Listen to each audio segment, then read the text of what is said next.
soldiers, sailors, airmen, and women enlist in the armed forces for many reasons, including a sense of duty, patriotism, the adventure, travel, and adrenaline. When service members are injured or wounded and can no longer perform their military duties, they quickly find themselves removed from their team, no longer serving the purpose for which they trained. I came back from Afghanistan in 2013, and it was kind of a trial and error of finding out, after the military, what's next in life. Motorsports offers an opportunity to regain that sense of identity within a safe, fast-paced team environment, providing a renewed sense of purpose. Like in the military, in motorsports, the goal is in accomplishing the mission, winning as a team, collectively celebrating the successes and supporting teammates through the losses. Operation Motorsport also offers virtual engagements and recovery opportunities through an iRacing league, engaging beneficiaries in a safe, competitive environment from the comfort and safety of their home. Operation Motorsport believes in the power of team, identity, and purpose.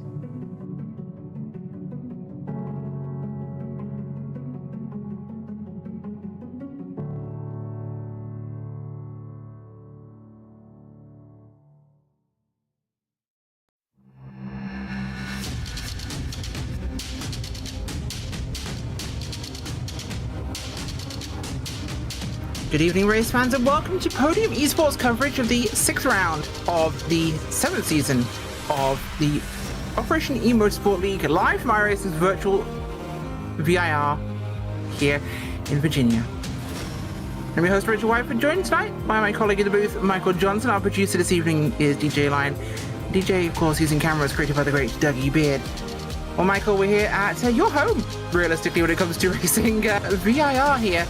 A gorgeous, gorgeous track. Tell me something about it. Well, first off, it is one of the most gorgeous tracks in the world.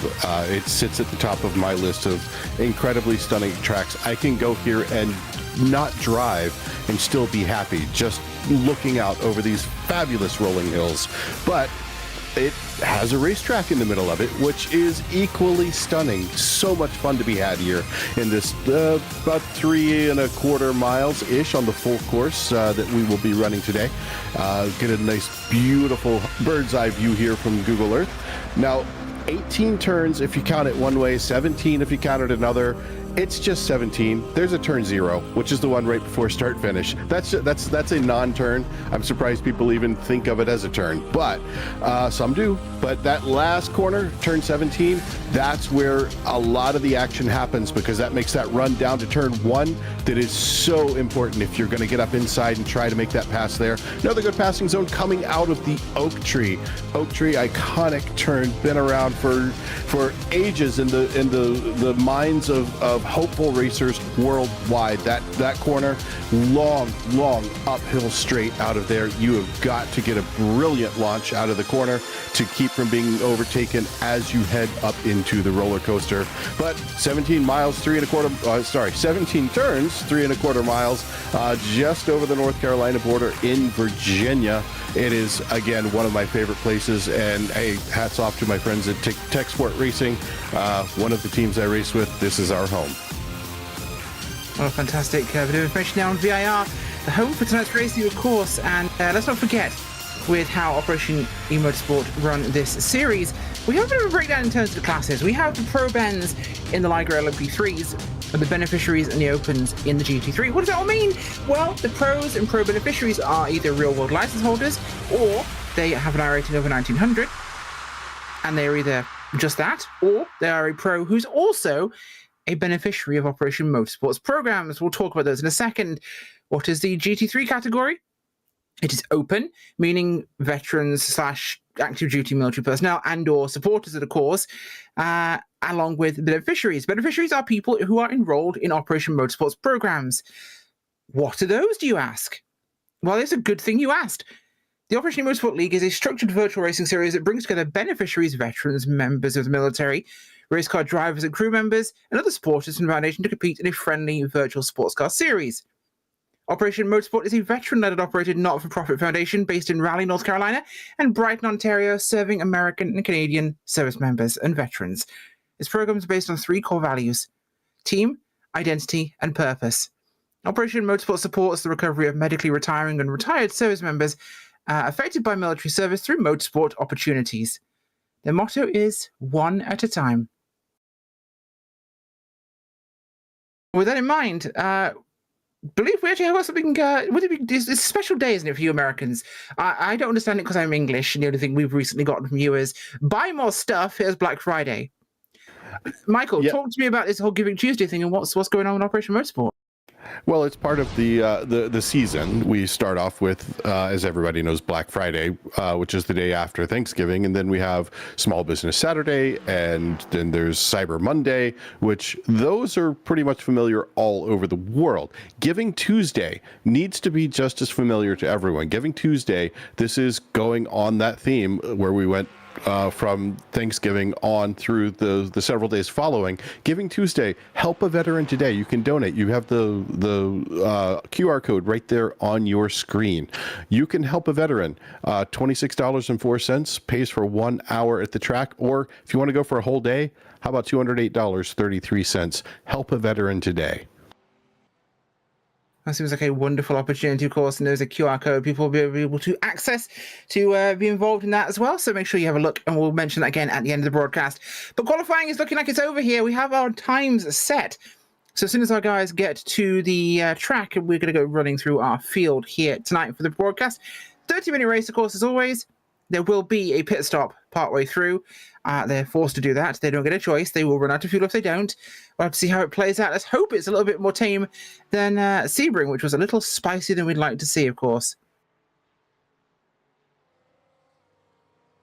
Well, spicy can be fun in racing, as long as nobody gets hurt. Fortunately, this is the virtual world, so it's a little more difficult to get hurt, although not impossible. I have had that wheel snap a couple of times, and actually sprained my wrist one time, so it's possible. But the pain is a lot less. You're not really getting smashed around in a race car when that happens. So yeah, here in the virtual world, a lot more opportunity to take a few risks here and there, which some people take more than they should, I think, sometimes. No, absolutely. I once chipped a nail. It was horrific. It really was terrible. Hey, and as I said that, it was funny because more risk than they should. And we had one of our drivers, I didn't see who it was, but went right off going through Snake, coming out of Snake there, trying to take it a little bit quicker. And, well, the grass doesn't hurt. The wall doesn't hurt here. So that makes it a whole lot better. Right now, we are on board with Martin Wallace. He is one of our pros in the 666. He's driving the LMP2. Now, this is just a vicious car. These things are so fast. They'll hit up 180 or so miles per hour going up the backstretch here, then heavy on the brakes as we come into roller coaster. Now, roller coaster, if you've ever been in a race car down through roller coaster, you understand why exactly it's called that, because your stomach gets really light and you're tossed around back and forth, and it feels pretty much like you're in a roller coaster. So nice entry. Look at this beautifully timed pit entry there. That was very well done. It really was. Yeah, no, that's a great way to put it in. So, of course, getting ourselves ready up here now. We're looking towards these last final moments at the moment. And just to correct you, Michael, that is actually the LMP3s, the Ligers. They're not too, unfortunately, not quite as quick as those ones, but we can all hope. We'd all like it to be the faster cars. I'm looking forward to seeing this race, though. This track really does have some great raceability. Do we see this as a good passing opportunity for them today? Oh, speaking of which, we'll come back to that one. We have our starting order. Looking at the front of things tonight, it's going to be Martin Wallace and Tyler Guillemette there on the front row, with Chris Walsh and Matt Smotherman behind them. Behind them, it is Greg Meismer and Rodney Campbell. So Guillemette there and Smotherman are pro bands from that category. We have Martin Wallace behind them. So we have Connor Parisi there and Hunter Reeve, pro beneficiary. Gabriel Albano, and then we have Scott Andrews behind them with Jason McSparron. But Thomas Hudson somehow has managed to zoom forward there with the time from the open category. Then we have Skylar Vickroy, Jeremy Story for the beneficiaries, Matt Aote, we have Pete McDade from the beneficiaries, Felipe Carrillo, and we have Joshua Connor, beneficiary. Behind those guys, we have Dave Bell for a beneficiary, Ryan Knight, a beneficiary, Josh Schneider, beneficiary, John Hicks, beneficiary. Josh Schneider will be our spotlight later today. Alvin Kelly, beneficiary, and Adam Poppenhouse for the Open. Behind that, Corey Lapirose in the final position, also beneficiary. Loads of beneficiaries tonight. Really excited to see that, Michael. We've got tons of them in the race. Yeah, the beneficiaries, they're out here having a lot of fun. Get to feel what it's like to drive a real race car. These are real cars. I know I say, well, this is the virtual world, is a little different. It is, but when you're in this car, you feel like you are there in the car. The sounds, the feeling of the wheel, the way the wheel bounces around in your hand, the way you're just barely holding on to grip going around a corner, it feels absolutely real. So this is a wonderful experience for those guys.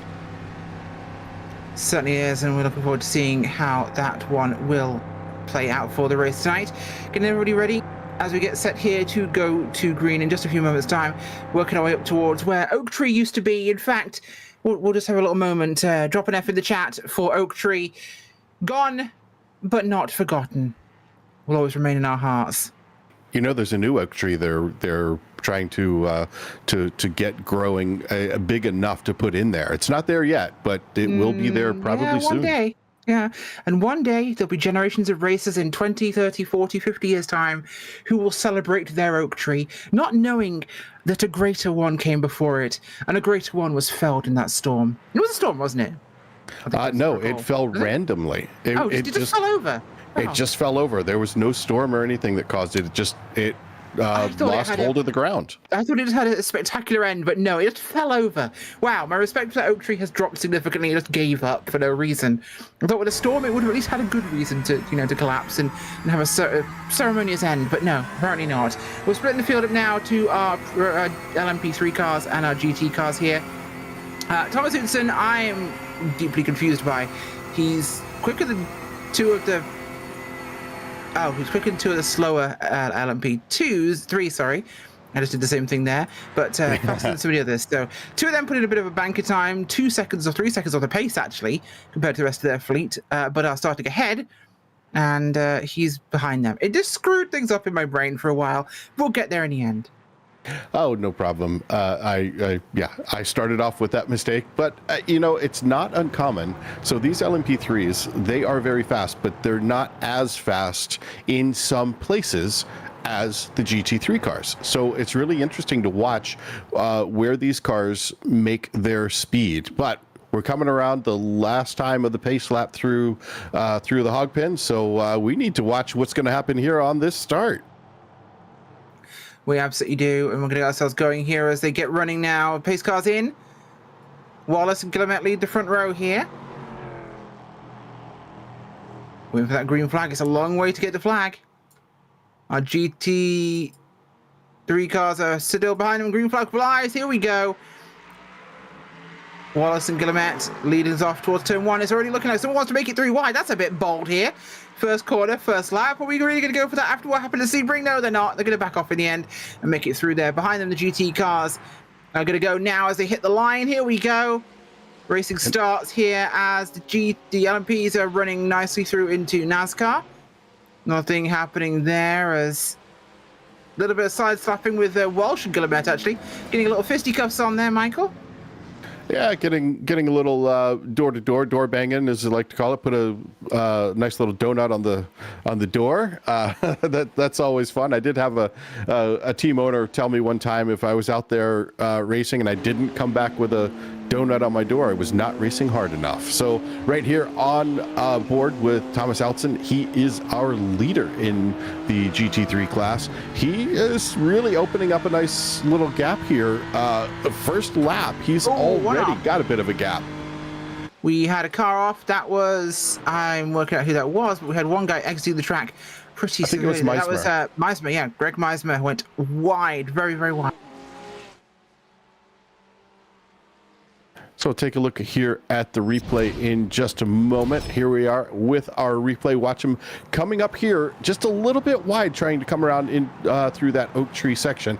He was also too wide, which is not advisable on that initial lap. Having driven these LMP3 cars both in the sim and real life, they modeled the tires almost perfectly because, wow, it takes about 2 laps at this track to get the LMP tires up to speed or up to temperature so that you have enough grip to make a move like that.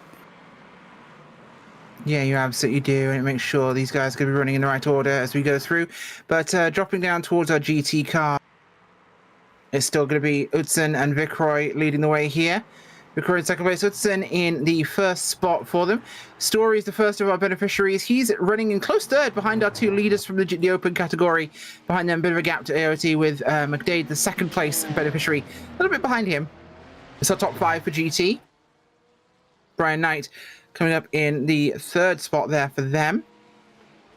Sharp end there is separated out. Wallace has got a good gap here, Michael. That's going to benefit him, of course, in the duration of this race, but it's really heavy behind them. Look at Guillemette. Look right behind him. It's Walsh, Smotherman, Parisi, Campbell, Reeve. No one's letting up. Oh, yeah. This is a point of the race where, especially for the GT cars, they are ready to come alive. The tires are warm. Everybody's had that initial lap, and ooh, it looks like we had a little smoke on the tires coming around there. Once again, at Oak Tree, it's a tough corner. There are multiple braking phases through Oak Tree. You come in for that initial right-hander, and then you've got to let it off a little bit, make a little brake modulation, then come back into it as you try to make that tight right-hand corner. And I believe in these LMP3s, they're going to be down to first gear, possibly second, depending on how well they're able to go through and how much heat they have in the tires. We just had one off. That is, yeah, Campbell had a bit of a whoopsie doodle there at the front of things, but he's managed to get himself put back together. So we've got some hectic racing in our LMP3 field right now. The gap closing up now for Tyler Guillemette towards the sharp end here. He's actually, and we just had a change of the lead in the GT3 class. We need to go take a look at that. This is a beautiful pass. Vickery was able to get around Utzon, like I was saying, in that one spot I was talking about, where they're coming up the hill. You come out of Oak Tree, you have to get that brilliant launch, and looks like Vickery was able to get around Utzon as they went up the hill. But I don't think it's going to last for long. Look at the nose of that BMW. He is closing down. Man, he's got some straight line speed. He certainly does, really getting closer there. What he needs done will be done, as it's going to be behind him, looking like Wallace is holding on there. Smotherman trying to find his opportunity as well, as he's trying to find a space here. Parisi on the back of this group is Hunter and Reeve behind them a little bit closer on. Campbell, yeah, he's hit pit road after that stop. I think he's going for that early window. It might be too early here. He had an incident, which is why he had to come in. I'm guessing he had a meatball. I'm not sure. Let's take a look here as we watch coming through there. Oh, got a little bit too much curb. And yeah, when these LMP3s get knocked up in the air that high, there's almost certain to be some heavy damage that needs to get replaced. Yeah, that's unfortunate for him there, but we'll get that up and operational, of course, as he gets a chance to. He will get a spare car. He just will have to worry about towing, which is a problem. But at the sharp end, Walsh running strong at the moment. Wallace got to try and fight back to this one, but Smotherman is looking very hungry behind them. But this has definitely set Guillemette back. He's dropped a ton of places here. Yeah, indeed he has. Guillemette's fallen back. He's P6 overall right now. About a second between him and Reeve in front. So that's going to be challenging to make up. It looks a little closer here than it feels like when you're in the car. But notice how they start to stretch the legs a little bit, get a little higher up into the speed range, and then but I gotta say, I love the amount of that runoff he was using there. Oh, a little bit of correction in the wheel, but using that runoff there at NASCAR, that is really important. I see so many people ignore it. If you don't use that, you are really killing your speed through that section. Yeah, it's really going to impact how much you can get out of that car, of course. Looking down here, Vicroy has made his move on Utzon. He's leading the way just about. We've got some racing in our lead group here. In fact, we've also got Jake Story in there as well, so he's battling into this one. We'll see if anyone can take any of these positions from the other cars here and see who will benefit most from this. But at the moment, it's starting to heat up. We've got the big battle, of course, up towards the top of the LMP3. We'll stick with this GT3 one, though, I think, here, Michael. Just how different is it for these cars compared to the prototypes at a track like VIR? So the GT3s, like I was saying earlier, make their speed in a different place. These prototypes, while they are incredibly quick, they don't necessarily have quite the power or the ability to put it down. They're really focused on heavy downforce. So you might actually see a higher top speed, depending on how they've done the setup, on one of the GT3 cars, especially if they're in a draft. The LMP3s, on the other hand, they just have such a crazy amount of downforce. The center of gravity is so low that when they come into these corners, they're not slowing down nearly as much as the GT3s would have to. So they just make their speed in different places. And with a track as twisty as VIR is, yeah, there are a couple of great long straights on here. But with these little twisty bits, like when you come into NASCAR there after you come out of Horseshoe, coming up through Snake, and then the climbing S's. The climbing S's for anybody in any race car is going to be flat out. If you're there in a street car, you might have to lift. You're probably going to have to lift a little to go through there. But all these have the power, the downforce to be able to do that. Oak Tree, another spot, it's going to make a big difference. You're going to see probably 3 to 5 miles per hour difference in that V-min, the minimum velocity they make through a corner like that. And speaking of minimum velocity, we're about to come to a halt as we have a pretty big spin right there at Oak Tree. Yeah, unfortunately we do there. That's not great for them, as we'll see who can shake that one out. Just like the tree, they fell too. Yeah, and you had mentioned earlier, people being able to benefit from this. In the top 5 of our GT class, 2 of them are beneficiaries. So great job. That's what we love to see, those beneficiaries getting up there and getting into the fight. And actually, we have a beneficiary on podium currently. Now, there's still about 21 minutes left in this race, to almost 22 if we put the extra lap in there. So it's going to be tight, but I think we may have a great opportunity for Jeremy Story, who's currently P3, to be one of the beneficiaries and be on the podium. Yeah, we certainly do, and we will see that, of course. Now, there's a separate podium technically for the beneficiaries relative to the overall categorization, of course. So, Story is leading for the beneficiaries, as technically is Matt Smotherman. Although we categorize them all as a group in general. They see each other as the same groups. You'll see the prototypes fight each other, and the GT cars fight each other just the same. So, yeah, Net right now, he is technically third, whilst he's also technically first. So, it's one of those small nuances of the series that we, of course, count separately because of, the fact this is here to support the beneficiaries of the series. Walsh gap is increasing dramatically. He's got 2.5 seconds now for Wallace. He has about a second over Parisi and Smotherman, who are together chasing him down. If you're Matt Smotherman, where are you looking to make an attack here?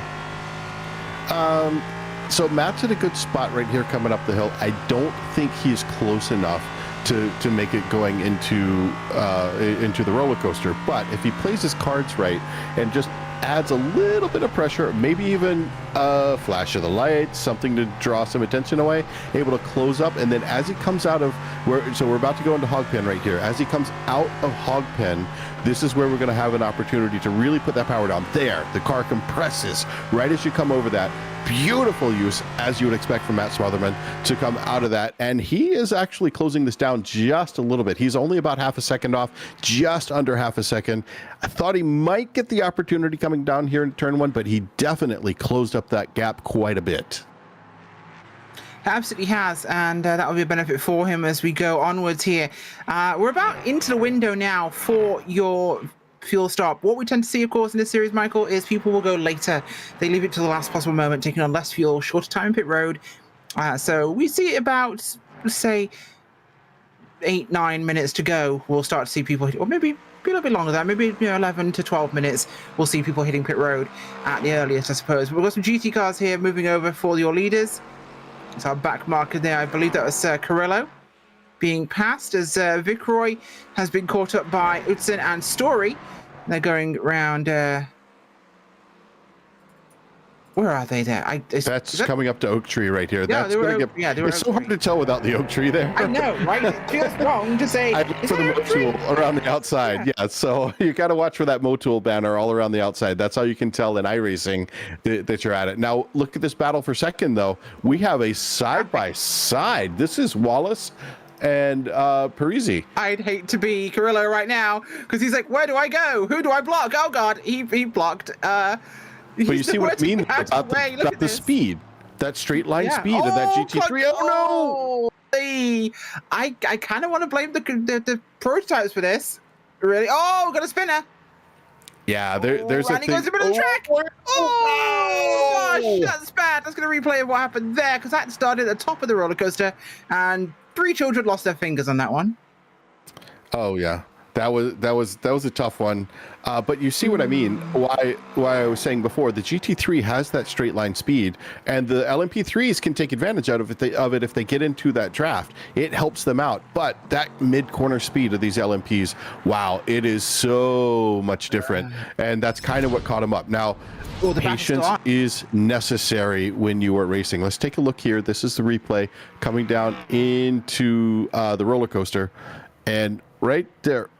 Oop, that would be the tail end of what we were trying to watch there. The first of the cars, I think it was Wallace, goes up to go the inside to the corner, and Wallace goes up the inside, makes it through, goes very wide, collects himself after going off the track, and gets run into from behind by Carrillo, who has nowhere else to go, which lets the other one through to Albano, and then everyone passed it. It's kind of... We need a GTA wasted on the screen there after this one, because this was unpleasant to see. Yeah, that was unfortunate, and a good miss right there, diving off into the grass on the side there. Unfortunately, that does cause an incident point for that particular driver, but I don't think they deserve one, quite honestly. I hope that's something iRacing is able to fix in an upcoming release when you've got a car sideways in front of you. Yeah, taking to the grass is the right thing to do. So I hope that's something we see in iRacing gets fixed, because I have been bitten by that one a few times.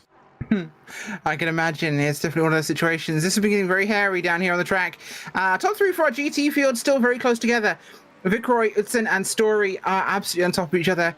This one's being really exciting, I think, here, as AOT separated out, McDade separated out as well, Poppenhouse as well. Not a single car running, but it's top 3. They're really there with it. And we're seeing some movement here as Utzon looking for an opportunity to pass, which will bring Story right into this.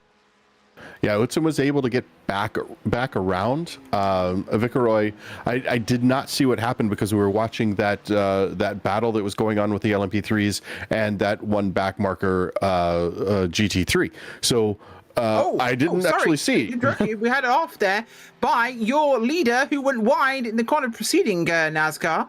Vicroy just goes very wide, turn number 2, drifts back end, spins off, controls it, keeps the car in one piece, but just dumps both spots. He's now third with a margin. Yep, here's the replay as we watch. This is going to be the opportunity. Now you see that Porsche up front there. That Porsche is going to be Vicaroy. And then right behind, chasing as he has been. Oh, just a little bit too much swing on that rear. Came out a little bit too quick for him. And that allowed Utzon to be able to get back around into the lead. Utzon was having a bit of a trouble. He's got the straight line speed. I think he went with a pretty trimmed down wing. He didn't want to have too much downforce, and that works great on those long straightaways, not helping so much in the tight bits. Yeah, that's definitely going to be a thing. We're seeing a definite change here. Cars losing the grip they had at the start of this race. I mean, our weather conditions aren't terrible. They're pretty normal from what I'm seeing here. Slightly cooler. You think that's going to be an impact in how this one plays? The humidity's nothing as well. No, the air temperature and the track temperature are very, very low. There's hardly any wind, anything. This is ideal when you come to iRacing. This is right in that comfort zone.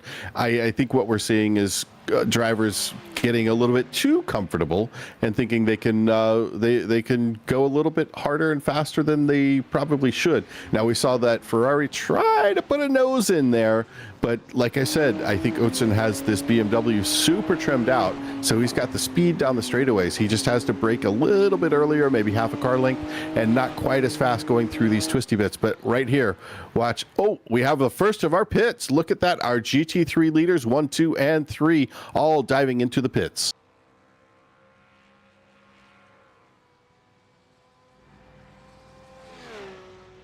Looks like Meismer is saying he got an unsafe pit entry.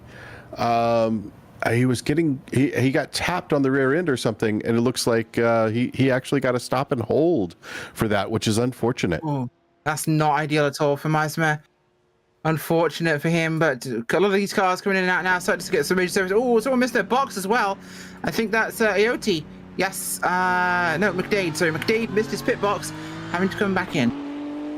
Yeah, Oetson is back out on the racetrack now. Good pit stop. Has a gap behind him to Story of about 1.5 seconds. A little bit quicker on the pit. I think he may have taken a little less fuel, so a little shorter on the time needed. Don't know how that's going to play out in the end though, because still at that 1.5 second range, 1.6 second range, you've got a bit of a draft, and with the ability of Story's car to handle these twisty parts, I think he may be able to close that up pretty handily. It'll be interesting to watch how this plays out for the next 12 and a half, 13 minutes. Yeah, it absolutely is, of course. Wow. Getting ourselves going here. We're looking at time clocks. We're at 12 minutes remaining, so I think it's about time we looked at our beneficiary spotlight for today. See if we can get that for us on the screen, get him on the track there. Of course, today we are taking a look at our spotlight today. Josh Schneider. Here we are, the 13. So Josh is currently serving as an infantryman with the 3rd PPCLI. I'm not sure what that acronym refers to, but I'm guessing light infantry. For the last 9 years, he's deployed operationally to the Middle East in 2017. He's currently in the process of being medically released. Now, he's most proud of the knowledge and experience he's gained through the past decade. The military has made him grow as a person to try things he would not have otherwise tried. We're going to be interested in motorsports while building cars, motorcycles, and snowmobiles. He's Canadian after all. I've been interested in his since he was a young kid. Now, the team dynamic and how everyone must work together has grown to become his biggest interest. From the tech, mechanics, and driving to the rest of the team, they all need to work as a unit to get everything done together. What skills do you think you'd have that make him a good fit for motorsport? Well, working as a team within the military has been the big thing that he's taken with him every single day. Motorsport relies on exactly that and those very same skills. How did he learn about Operation Motorsport? Well, a friend of his from Battalion, who's another beneficiary, told him about Opmo, and said how it helped him over the last couple of years. He knew about his passion for motorsports, thought he'd be a good fit. Turns out he was right. That is Josh Schneider. There we go. Our beneficiary spotlight for this round here at VIR.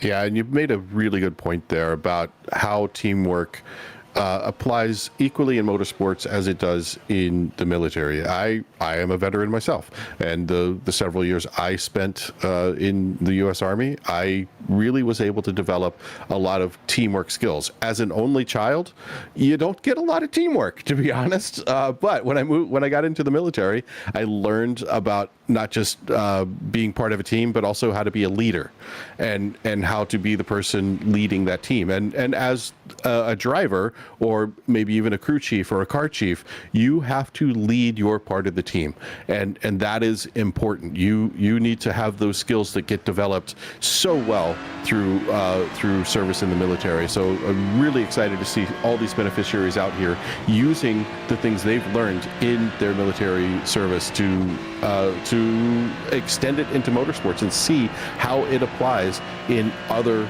parts of life outside of the military. Couldn't say it better myself, of course. A big factor in how that all works out.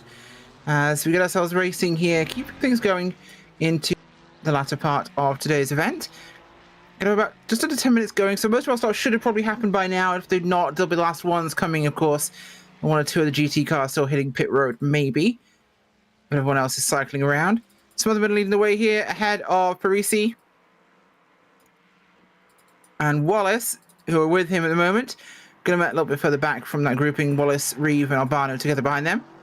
At our GT field, it's Utzon, who's got a good gap here on Vicroy, and Poppenhaus behind them. Big separations happen now after that one. Of course, Story's up in second. We've got him mentioned as well. Going to replay up here. Michael, what's occurring here? Well, we're going to take a look here at Josh Schneider. Here he is coming a little bit wide. I was saying you want to use that that overrun space, that extra track they put on the outside there at NASCAR. Ooh. And it just kind of caught him out. He's doing donuts. Hey, donuts are nothing surprising to anybody in the military. We had them quite often. I'm going to say something terrible right now, and I want you all to forgive me for this because I can't really avoid this. I'm being forced to do this by myself. That replay we just watched, Michael, would you say that's the Snyder cut? Okay. Yeah. Do you get the joke? I've got to slap my knee on that one. That was good.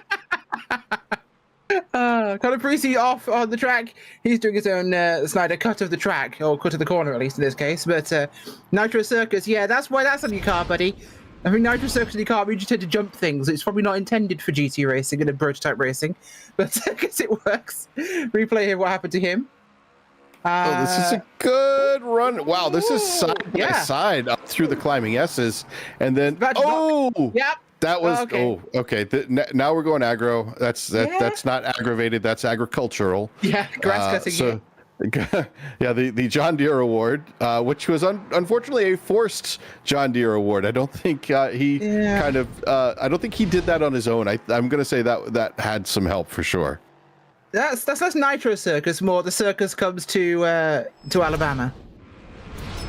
Yeah. Meanwhile, Poppenhaus just got passed by Ayotte. Is it Ayotte or Ayotte? How do we say his name? I believe it's Ayotte. Ayotte. So Ayotte was able to get around Poppenhaus. Really nice pass, beautifully done. Hopefully we can get a replay of that. But this is a little more fun to watch, I got to tell you. It's absolutely petrifying to do this in real life. The first time I drove an LMP3 at this track, I made that exact same move. And it was not intentional, just like for him. I just went a little bit too quick. Tires weren't quite warmed up yet. And, well, going aggro. You're out there, and it is very bumpy. You feel every blade of grass when you're in that super heavily sprung LMP3 car. Yeah, I can certainly imagine that would happen as we get ourselves moving now. Going to be about 6 minutes left on the clock here for us today. How's it looking? Smotherman strong at the moment for your prototypes, with Walsh closing in for second. Parisi just behind them, not close enough to really be involved here. He's about 4 seconds adrift. Hudson leads for the GTs, with Story actually getting past him now. So currently it's a beneficiary leading the GT field, just past right now into turn one here, Michael. We're going to battle for our GT field in the last 5 minutes. Indeed we do. I missed that pass because we were watching the John Deere Award back there, but right now he's really pulling away from him through this twisty section. See how that Ferrari is able to just go a little bit quicker through these corners, through these tight little bits here, and put that power down a little bit better. Now when we go up here through the climbing S's, you're going to see this gap tighten up just a little bit. He's currently about 0.46, 0.44, but as we climb, he's down under 4/10 because that BMW, like I said, is very much trimmed out, and he has got some speed down to just 1/4 of a second right up on his tail, and then flying up into Oak Tree, trying to get on the brake. This is that little modulation section. Could have gone out a little bit wider, but I think he's trying to protect that inside. Now we have the power up the hill. He did not get a great launch out of there. I think we have an opportunity for Utzon to retake the lead. He is close enough. Watch for him to pull out, pop to the left right there. Try to get up in there. Now this is the trickiest part. How do you apply the brakes and go too wide here? Decides to take the next time around, I think, trying to test those waters, see what he can do, try to stir him up a little bit and get him unsettled so he makes a mistake. That's the easiest way to pass. Oh, certainly. It's really an opportunity to get exactly where you want it to be, but this is getting close now. Really keep my eyes on this one as Hudson hunting down the rear end of that Ferrari, looking for a way to get through here and find himself back at that top step again for the GT3 field. It is the open leader versus the beneficiary leader for the overall top spot of your GT field entirely. And it looks to be a very, very, very, very close run thing as they come now towards NASCAR, and it's going to be even closer. I think Hudson's definitely got maybe a bit of faster car. Just outdrafted there on that straight, Michael. Can Story hold him? Yeah, taking a look at this replay here, we want to take a look. Now, this is on board.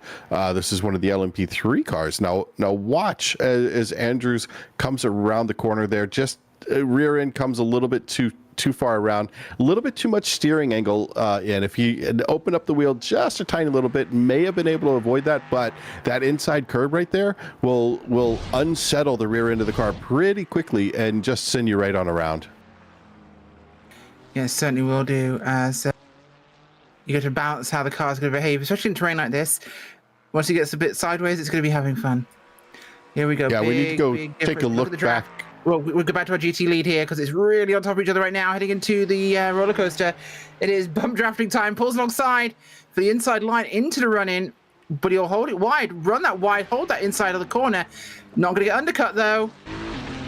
That was nice defending. That was beautifully done. Story played that perfectly. Right up on the edge, gave all the room he could, stayed in front, and then had to overslow so he wouldn't run off track, which is perfectly okay, but then comes powering down right here past that start finish. Through turn 0 past the start finish line, he's able to keep that gap and get into the braking zone of turn 1 into the horseshoe. Beautifully executed. This is absolute textbook driving by Jeremy Story. Beautifully done, I have to say. Really, really, really nicely done. Just managing to get that performance just right here and hold things together where he's not pushing too hard, but holding enough of the room to keep the car in one piece on the track and really make it difficult for Vincent to find a way through. Walsh has got issues as well. He's running as well. He's getting closer here to Smotherman. Will Walsh be able to unseat Matt Smotherman from one of his few victories this season? You know, I've raced both of these guys. I've raced Matt. I've raced Chris, both in different leagues. We've never all three raced together. And I can tell you, either one of these guys is not somebody I find myself often very close to because they are so fast. They tend to pull away from the rest of the field, as we see here. Behind Chris Walsh is about an 8-second gap. So Chris has been closing up to Matt, and this has been really a two-way fight at this point. Now, interestingly, this is a pro beneficiary in the lead, with overall P2 being a pro. So I think, if I'm not mistaken, we have two separate classes here, just like we had in the GT field, who are really fighting for that overall either prototype or GT lead. Yeah, they absolutely are here. We could see a move now. Again, same place almost by Walsh and Smotherman. What he look for, he's looking, putting nose in, saying, I'm going to have my eye on this one at some point. We've got 45 seconds of the clock. I think we'll see the white flag this time by Michael. We're coming to the white. This will give us that white flag. I mean, we have one more chance for these guys to make it happen. For Utzon and for Walsh, two major battles for our lead here in the final moments. A big wide run here by Utzon in through the final corner, I think it is actually. Is that, no, it's, I'm lost as where it is. That was not Oak Tree, that was turn 1. Okay, he's looking for the wide options to try and get a good run on him, but he can't quite find it yet. Not the speed, at least. But he's going to be hungry, of course, this time running down towards the roller coaster again. But we're going to see the same thing from Walsh, and they're going to catch him up. Walsh might actually catch him there. Two lead battles might collide. It's getting really close here. So the looks like we're heading up into climbing S's right here with our GT leaders, and they are trying to open up a gap. But meanwhile, if I take a look over, Matt Smotherman is just coming up to start the climbing S's. I don't know if this is enough of a gap for them to overcome it. I think these GT cars are going to get one more lap out of this. I think we might just see that. Might. But it's tight. Clock's run out, though, as we see them now. And Smotherman and co. coming down behind them. They might, well, we say one more lap. That will be it. They'll just finish the race, because this is our checkered flag as time by. Smotherman's got that gap over Walsh after making that difference there. Will we see Hudson make the move? He's already tried once here. Can he find a way through this? Actually, yeah, no, they will, won't they? Yes, they're in a separate category, so they'll go one more lap. So they might actually have this battle down. Okay. I think I just heard over the radio, though, Chris Walsh giving a congratulatory message to Matt Smotherman. Yeah, he lost a gap. He had a huge gap there, so they're going to come back again. Well, we see that move here by Hudson into one, looking closer. Can he go for another cut through one? Not tight enough here, but into the final line. Smotherman will take the win there. Walsh, of course, congratulated early, but he really dropped back, Michael, by Oak Tree, and the gap was already too wide for him to do anything with. We'll follow this through for the GT field as we get most of our no battles existing in our prototype field to see to the end here. So we'll switch back to our GT field and follow this lead battle because this one is intense. Watching from the tail of this Ferrari, you see the nose of that BMW. A lot of people have made jokes about buck teeth, rabbit teeth on that. You know, that's a lot of cooling that comes into that car, which is part of what helps it have such great power, great speed, as it keeps everything so cool. And climbing up through there, going through, South Bend. Wow, they're right on the edge, taking a look left, taking a look right. He's going to try to make a little bit of a wider arc, get the better run up. He is so close now. This is under 3/10. He is right at about 1.9, or sorry, 0.19, 0.18. This is the best run we have seen yet. He's got a great blast up the back stretch. He's going to go up the inside. Now he's farther past him than he has been on any one of these runs just yet. But staying on that inside line, it looks like, he's going to be able to hold on to the inside. Story's going to hold it as they head into the Hogs Pen. Oh, they certainly do. It's going to come right down to the last moment here. I don't think he's close enough. I think Story has this one. He's written the story, and he just wrote the end after that final corner. Because now, as they'll come through that final kink now, the flag is waving, and it goes to beneficiary Jeremy Story here. Thomas Hinson has to watch for second place, but a valiant run all the same. Skylar Vickroy comes through there for third place. As we look through, with no real battles still going on that I can see. Everyone else is slowing down. We're going to go to a quick commercial break, folks. We'll be back with your post-race results and interviews. Do not go anywhere. We'll see you in a moment.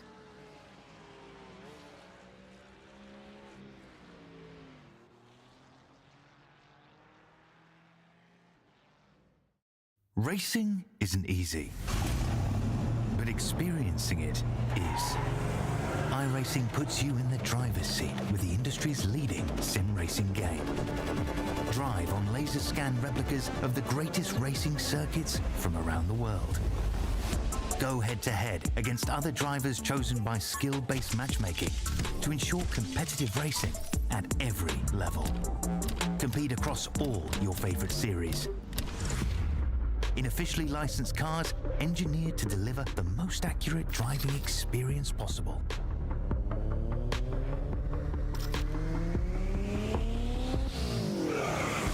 Join a race or host your own with players from across the globe. Race against the computer or in a league with friends. Feel the thrill behind the wheel.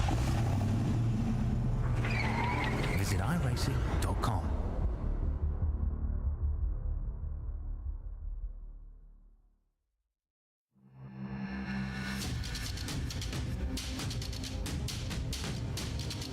Well, we're back with your post-race coverage here at the Operation eMotorsport series, and VIR has been wonderful for us.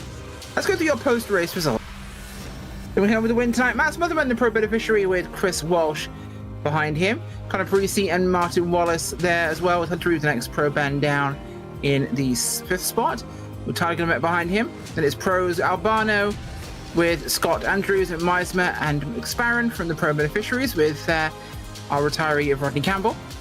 For the GT field, it's Jeremy Story, beneficiary, winning tonight, with Thomas Hudson winning for the Open in 2nd place. Skylar Vickroy in the 3rd spot there, with 4th place, 2nd of the beneficiaries, Pete McDade. Matt Leote in 15th place, with Joshua O'Connor, the beneficiary, there in 16th. Brian Knight behind them, with Dave Bell, also beneficiary. And popping out for the Open, Corey Lampiris in beneficiary there, with John Hicks, Josh Schneider, Alvin Kelly, with Felipe Carrillo behind them. I hope we're going to chat to some of these guys tonight. So we'll have a good chat to Matt first, of course. Matt, you've broken the streak. Congratulations. Thank you. You've had a rough season so far. I'm going to call that up right away. Does it feel good to try and get one in the bag here from very early doors to the end? It does. It really, really does. I feel like I lucked out in a lot of ways on this particular race. I mean, from people having bad luck in front of me to narrowly avoiding some very, very hairy incidents. And also, like, the pit strategy, it was kind of a gamble just staying out there for one more lap, and it seemed to work out to put me ahead of Chris and Connor. So, yeah, no, it feels really good. It did seem a little bit hairy at times. The track seemed to be a little bit more lively than you'd want it to be. Was traffic a major issue tonight? Traffic wasn't as big of an issue as I thought it was. Going through practice, like every single time that you encounter a GT3 car, those cars are so fast on the straights compared to these cars that, like, whereas normally you'd expect to pass them on the straight or something like that, you really can't. And so you really have to time it very carefully. And they're, of course, trying to maximize the track. And so they're all over from right to left. And you just want to make sure that they know that you're there. And it's just this really, really precarious dance. But it wasn't as big of an issue as I thought it was going to be. But what was more of an issue was actually the aero wash, because I hadn't practiced following the other LMP cars closely, like during practice and such. And so once we started going in the race at race pace, it's like all of a sudden the car's not turning. Where normally you're meant to just lift and turn in, all of a sudden, like, you have to dab on the brakes, otherwise you're going off the track. And it was kind of hairy. It certainly seemed that way. These cars are a little bit more lively at VIR than they are in most places, but this place, of course, is a very different beast to most tracks. It's a much nicer experience, I think, than Sebring last week, though, right? Yeah, I think so. Last week I was having issues with my computer and stuff. I get my driver excuses out of the way, but yeah, no, it's always good to go to VIR. It always seems that way. Who you got to give a shout out to, Matt? Shout out to Diesel, Tiffany, Jason, and everyone up there at Operation Motorsport who kind of put all this stuff together and make all this stuff happen, who give us great experiences like the Race of Remembrance. Like, without all their efforts and their initiative, we wouldn't be here. So big shout out to them. No, amazing as always. Thank you very much for joining us. Matt Smotherman coming in with the Pro Beneficiary win tonight. Thank you, Rachel. Well, next up, Michael standing by with Hunter Reeve, who came second for the Pro Beneficiaries. Hunter, really nice drive for you today. Not too much consternation going on, but still enough to make it exciting for you, eh? Yeah, it was a challenge. Yeah, definitely. Navigating traffic, and I had a three-way fight with a couple of the other LMP3s in the middle of the race. So it was a challenge. A lot of fun though. So we were talking in the booth during the race about how, okay, we've got pro and pro beneficiary, or open and beneficiary. Did it matter what color the banner was on that car when you were coming up to them? Did you feel like, okay, this is just another LMP3. I don't care what class they're in. I'm going to pass them. Yeah, it doesn't matter. We all race each other the same regardless. So I think at the end of the day, you don't really care about class so much. You just want to be towards the front. So this race turned out pretty good for you. It's always nice to be on the podium, 5th overall and 2nd in class. What is your prediction for the next race? You're going to take the top of the podium? Yeah.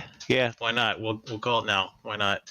We'll call it now. It was, a coin flip. It's going to go one way or the other. So, all right, top of the podium. I'm looking forward to seeing you there, where you can give shout outs once again. But this time, you still get to give some shout outs. Who do you have to thank for tonight's second place? Yeah, I just gotta say thanks to all my fellow beneficiaries who come out and race, and all the guys that are now running the league and took the reins of it. And Tuesday nights are always fun to look forward to. And yeah. That's about it. Cool. Well, thanks. That was Hunter Reeve, our second place pro beneficiary in the LMP3 class. Who I think we may have Tyler Guillemette next. We certainly do. We have Tyler up to chat to us next. And Tyler, you came home technically 3rd overall for the Pro Bens tonight. A very, very hectic race for you this evening.